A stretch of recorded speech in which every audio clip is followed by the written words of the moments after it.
This is the port city of Sebastopol, the city besieged by the British 150 years ago and battered by the Germans in the Second World War. Today it's home to the Russian Black Sea Fleet, which according to the Ukrainian president threatens Ukraine's security. It's the Russian flag, not the Ukrainian flag, that flies from the entrance to the harbour. It couldn't send a clearer message to all who enter or leave. There's only one gatekeeper to the Black Sea, and Russia holds the key. And that's why so many are saying that history is repeating itself and the Crimea is again the waiting room for war.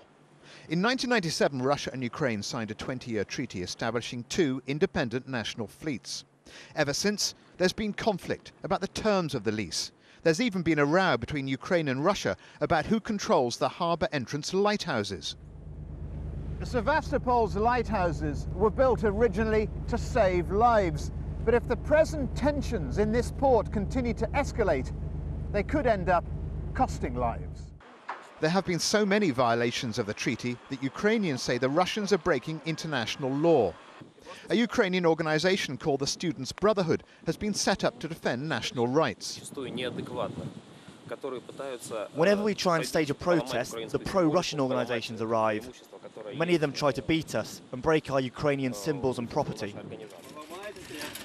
Dmitry was beaten by Russian guards at a recent demonstration. His attempts at posting a sign knocked down.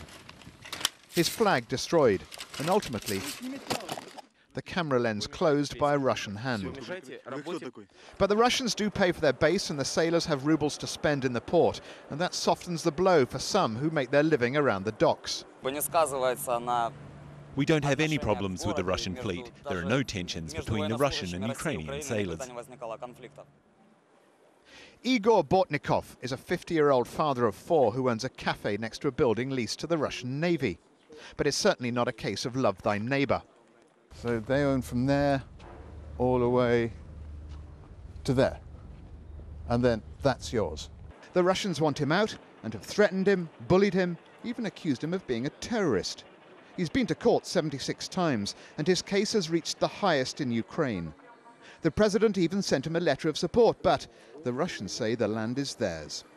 Crimea is the territory of Ukraine. It was Ukraine, it is now, and so it will be. And that's the dilemma for the Crimea in microcosm. There are reports that thousands of Russian passports have been handed out on the peninsula.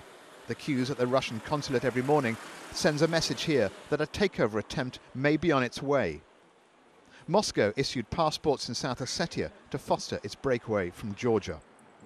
The Russians insist the Crimea is Nash, which means ours, but Ukraine is insisting the Russian military must leave Sebastopol when the lease expires on the base in 2017. The Navy says it won't go.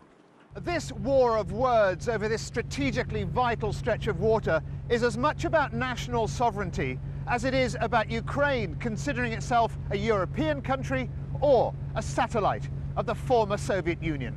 Stephen Cole, Al Jazeera, Sebastopol in the Crimea.